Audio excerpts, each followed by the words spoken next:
Olá, boa tarde. Este é o programa Eclésia, que à quinta-feira olha para o passado e para o presente da Igreja Católica. Para já, começamos com a atualidade informativa. Bento XVI já está de volta ao Vaticano depois de uma viagem ao México e a Cuba.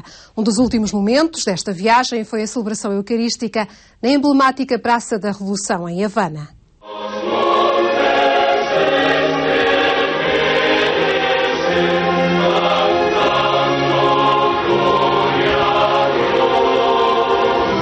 Revolução chama-se a Praça de Havana, que acolheu a última missa celebrada por Bento XVI na sua visita a Cuba. Foi nela que o Papa lembrou que a verdadeira revolução passa hoje pelo interior de cada um. Cuba e o mundo precisam de mudança. Mas estas só terão lugar se cada um estiver em condições de se interrogar acerca da verdade e se decidir enveredar pelo caminho do amor, semeando reconciliação e fraternidade.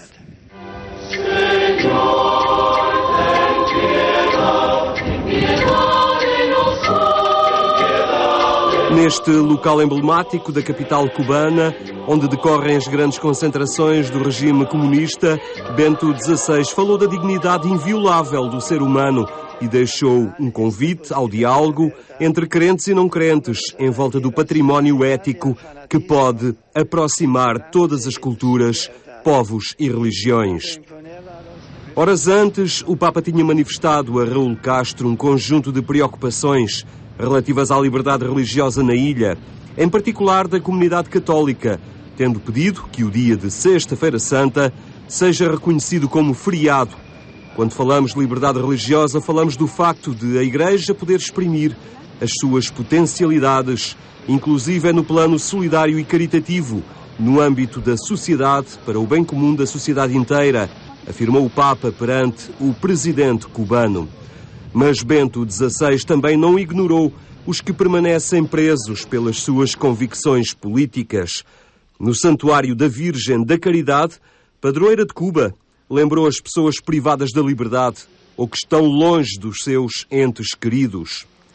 Em Cuba, Bento XVI convocou os católicos para a promoção de uma sociedade aberta e renovada, recorrendo às armas da paz, do perdão e da compreensão. Mas esta viagem tinha começado no México, onde o Papa sentiu a força e a dimensão do cristianismo na América Latina.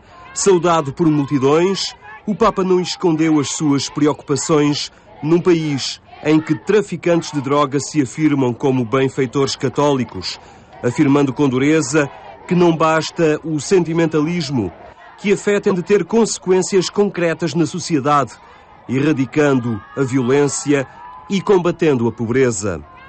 A um país dilacerado pela criminalidade organizada e pela banalização da morte, o Papa lembrou que não bastam estratégias humanas.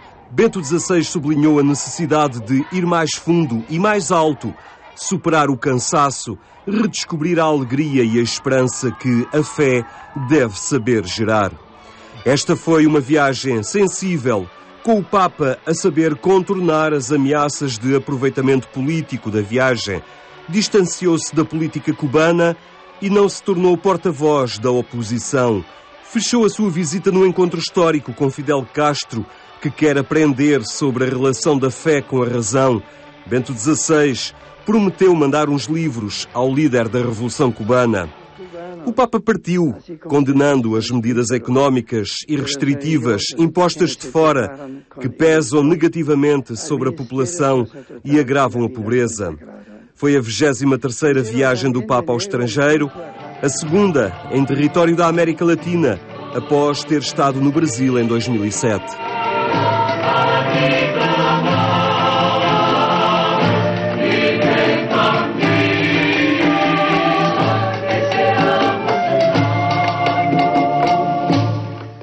A celebrar 2 anos de existência, o projeto Passo a Rezar contará durante a próxima semana com músicas e textos da comunidade TZ.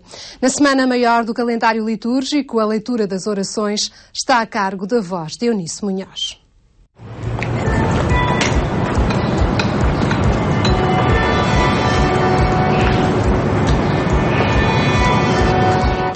Hoje, domingo de Ramos,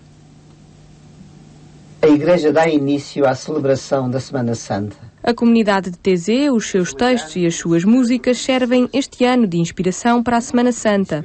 De 1 a 8 de abril, a oração diária do Passo a Rezar pretende ajudar os portugueses a preparar e a viver a Páscoa. Nós pegamos na Semana Santa, que mesmo dentro do percurso do ano litúrgico, é a semana por excelência das celebrações da nossa fé, não é?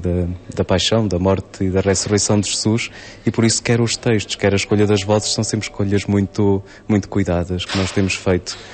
Para este ano escolhemos os textos da comunidade de Taizé, a quem pedimos autorização, e eles acederam com todo o gosto de podermos utilizar os textos, quer do irmão Roger, quer do irmão Aloí, e que então nos deixaram usar os textos, depois também com os textos próprios da liturgia da Semana Santa.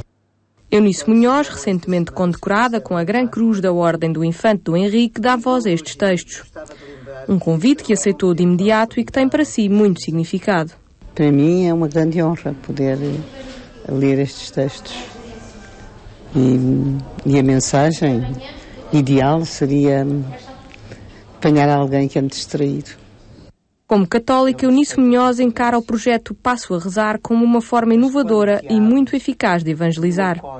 Sou católica e, portanto, tem que ter um significado muito, muito profundo. Por isso eu aceitei de imediato este convite, porque é bom, é necessário gravar programas com esta característica. Egoistamente é um prazer para mim também muito grande, porque a leitura dos textos é uma coisa também que me dá paz. E penso que para quem ouvir também deve ser bom. O projeto Passo a Rezar é uma iniciativa do Secretariado Nacional do Apostolado da Oração, uma obra da Companhia de Jesus que se dedica à promoção da oração pessoal e que, ao fim de 2 anos de existência, é subscrito por milhares de pessoas todos os dias. Continua a ser muito procurado, temos notado também um crescimento ao longo destes 2 anos, quer de pessoas que visitam, pessoas que fazem o download das músicas, que é assim que nós conseguimos medir o impacto que está a ter o Passo a Rezar. Sim, temos tido ótimas referências em relação a isto. As orações de 10 a 12 minutos, disponibilizadas para todos os dias da semana pelo site católico, tanto podem ser ouvidas como transferidas gratuitamente para leitores de áudio através da internet. Leva contigo a tua oração.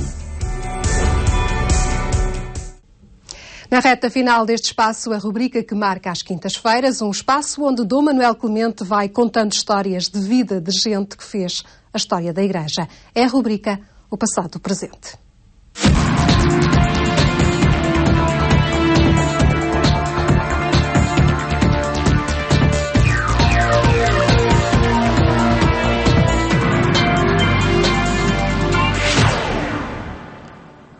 É uma história vivida em 19 anos, mas de tal modo preenchidos que chegam aos nossos dias e podem ser apresentados como exemplo. É isso, Dom Manuel Clemente? Exatamente, como exemplo. Que nós estamos...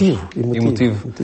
E em idades, como temos estado a ver, em idades onde podem rarear estes exemplos de santidade. Que geralmente são idades dispersas, não é? A não ser que a definição já esteja basicamente feita e por isso se torna, como eu dizia, motivo e motivadora para muita gente. Assim foi Clara Luz Badano. Foi Clara Luz Badano e, mais uma vez, saudando os nossos telespectadores para mais esta etapa decisiva, como nós vamos ver, da vida de Clara Luz, como lhe chamarão depois, Badano. Porque parece que está tudo muito bem. Aqui temos uma infância cristã, o nascimento rodeado do carinho dos seus pais, depois a escola primária e já as disposições que manifestava de uma maneira tão bonita como vimos, a passagem para o secundário, para os estudos, tudo isso parecia, enfim, bem, um percurso de uma criança, como é que se costuma dizer, certinha. Não é que vinha assim. Bem, simplesmente o certinho e o acertado verificam-se nas ocasiões. E aqui o decalque quase da vida clara na vida do seu mestre, de Jesus Cristo, vai ser ainda maior. Porque, vamos lá ver, quando os primeiros cristãos começaram a passar a escrito, e ainda antes de passar a escrito, começaram a relatar o que tinham aprendido de Jesus, os primeiros relatos serão certamente os da sua paixão. Depois e da paixão vai-se rever a vida de Jesus e os acontecimentos que tinham ficado na memória, episódios dessa vida de Jesus, até à sua infância, como também se incluirão nos evangelhos de Lucas e de Mateus, à luz da sua paixão. É porque vive intensamente a sua morte, de tal modo que a sua morte é vida, para ele e para nós, e para os seus discípulos, que tudo mais interessa. Mas é ali que tudo se revela. Aquela é, por definição, dentro das maiores trevas que cobriram a face da Terra, a maior luz que assim despontou. Portanto, é a partir desse momento pascal, diríamos nós, a passagem pascal, passagem deste mundo para o Pai, como o próprio Jesus referirá, que tudo se revela e que a luz desponta. Portanto, é a grande hora da revelação. Igualmente nos cristãos, e muito sugestivamente, muito exemplarmente, como se dizia, em Chiara Padano. Porque as coisas vão se precipitar. Mas também, no caso de Jesus, se precipitaram muito. Com ela foi, enfim, na segunda década da vida, com Jesus foi no princípio dos seus 30, mas seja em que idade for, podia ser aos 90, até podia ser depois, mas é fundamental que uma vida se certifique cristamente nessa dimensão pascal que revela. E eu peço ao Paulo para ler mais um trecho deste excelente testemunho e livro de Francisco Coriasco, para essa surpresa que podia ser tão negativa, mas que acaba por ser ainda mais surpreendente dos últimos tempos da vida de Chiara Padano. Não é fácil contar uma história em que não sucede nada de extraordinário. Pelo menos até ao dia em que, durante uma partida de ténis, no fim do verão de 1988, começou a suspeitar que alguma coisa em si não andava bem. A espádua doía-lhe tanto que nem conseguia levantar a raquete. Um TAC revela depois que se trata de um tumor e dos piores. Osteosarcoma. São 2 de fevereiro de 1989. Os pais preferem não dizer nada à filha, por enquanto, para a preparar pouco a pouco. Clara não sabe, mas resta-lhe 1 ano e meio de vida. Ainda que começasse a intuir que era algo de grave, mantém-se confiante, alegre e invariavelmente serena. Sou jovem, hei de conseguir, repete a si própria e a quem a visita. Até arranja tempo para lavar os cabelos à sua vizinha de quarto, uma jovem com problemas de droga. Ora bem. Nós já ouvimos, e eu creio que os que somos cristãos o somos muito particularmente por isso, já ouvimos, dizia, muitos relatos semelhantes, ou seja, de pessoas que, em momentos particularmente difíceis da sua vida, em que tudo se tem que decidir e também, de algum modo, tudo lhes sai da mão e da previsão, conseguem, com mais ou menos calma, manter-se na sua convicção e até aprofundar aquilo que realmente são. E isto à luz de Jesus Cristo e do significado que a sua morte ganhou e assim mesmo nos oferece como possibilidade para a nossa morte também como vida entregue, não é? Mas no caso da nossa Chiaretta isso tem uma particular luminosidade, passou-se há tão pouco tempo, não é? Uma jovem de 17, 18 anos, quando estes acontecimentos se sucedem, e assim como está dito. Eu queria frisar aqui algo que me parece particularmente importante, até nestes tempos em que na nossa Europa se sente tanto a necessidade da nova evangelização e se fala e se fazem congressos. O próximo Sínodo dos Bispos vai ser sobre essa temática, isto já desde os tempos dela, porque foi em 78 que foi eleito João Paulo II e grande parte do pontificado de João Paulo II insiste nesse ponto da nova evangelização. Mas de que é que se trata? Trata-se de compreender que a vida só é cristã, portanto, só é Evangelho, só é uma boa nova para o próprio e para os outros, através de cada um que o viva, ao Evangelho, se for pascal. Se for pascal, ou seja, há uma propensão religiosa que é espontânea, que é natural em toda a humanidade. E que é o quê? É a segurança. Enfim, estas coisas manterem-se todas enquanto se puderem manter, quando já não se puderem manter para nós, que se mantenham para os nossos descendentes ou amigos, que o que achamos de bom, quando cá chegamos, bom permaneça para os vindouros, para que mesmo aqueles que partem estejam seguros no além. Estas são disposições inatas, quase podíamos dizer, do espírito humano e da humanidade em geral. Aliás, subjazem sob o grande quadro das religiões em geral, aqui muito semelhantes. Mas em Jesus Cristo nós encontramos outra coisa. Não encontramos propriamente uma proposta de manutenção. Não é uma religião de manutenção, de segurança para o que há. É, se quisermos, de superação. E superação como? Dando aquilo que se tem. A minha vida ninguém me atira, sou eu que a dou, dirá a certa altura Jesus. Há mais felicidade no dar do que no receber. Se quiseres guardar a vida, perdes. Se a deres, ganhas. Portanto, é esta superação das dificuldades ou dos medos ou dos receios, se perder, seja o que for, por uma atitude de disponibilidade para dar, seja em que circunstâncias for, e especialmente naquelas em que mais ficaríamos retidos em nós próprios ou até na nossa dor e desespero, ainda aí dá, isto é a Páscoa. Esta aqui é a passagem. Mas isto podia ficar teórico.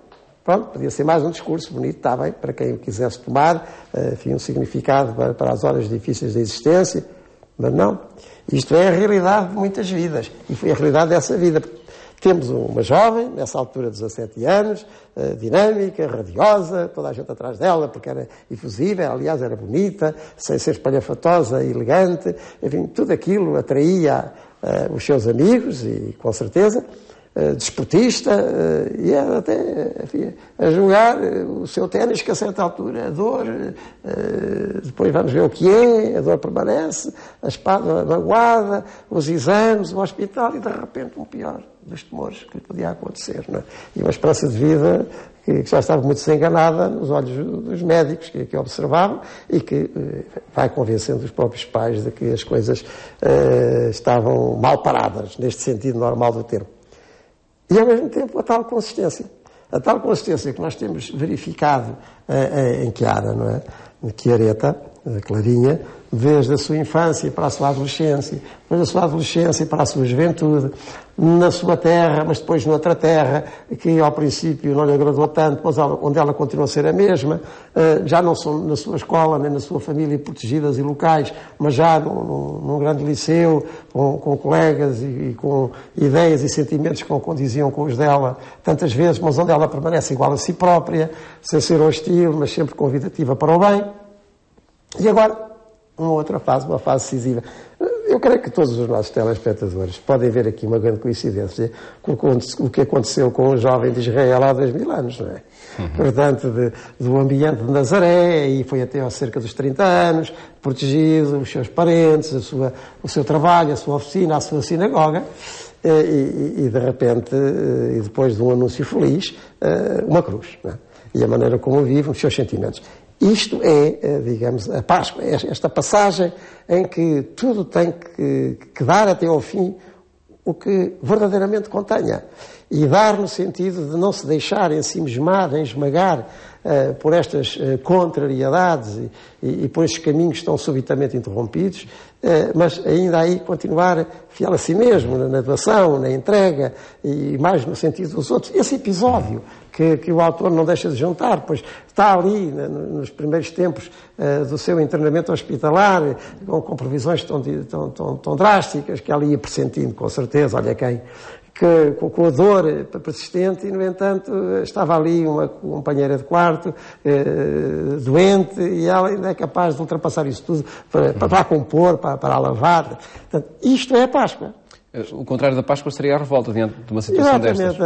Porque no fundo a revolta é o ensimismamento. Sou eu só como era, como pretendia ser, não vai ser assim, então revolto-me. Mas a abertura à vida, mesmo quando ela aparece com uma face mais exigente e continuar a dizer, como Jesus disse, a minha vida ninguém me atira, sou eu que a dou, e viver aí, na dádiva de si mesmo que essa dádiva signifique morte, isto é a Páscoa. E eu acho que é muito importante que os cristãos, e a começar pelos mais novos, como é o caso dela, nos dê estes exemplos de Páscoa real, portanto, de paz. Mas não pressupõe uma vida vivida em fé, uma atitude de fé. Mas com certeza, e mantida, alimentada. Não é por acaso que se diz que desde a primeira comunhão, em que o pároco lhe oferece o exemplar dos Evangelhos, passa a ser a sua companhia habitual. Portanto, e o que é que são os Evangelhos? Se não a narrativa da Páscoa de Jesus Cristo. E aquela letra depois torna-se forma, torna-se vida. As minhas palavras são espírito e vida, diz Jesus a certa altura.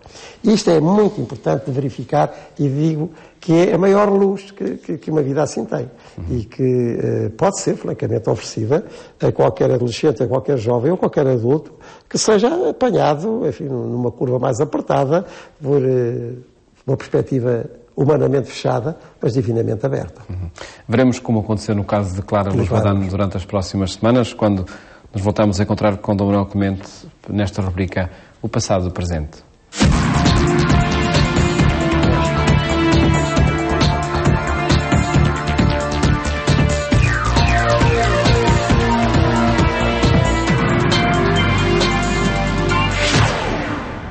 A história regressa de hoje a 8 dias. A atualidade informativa, essa está sempre online, em qualquer hora e em qualquer lugar. Basta entrar em agência.eclésia.pt. É lá que também poderá ver ou rever este programa. Fique bem, até amanhã, se os quiser.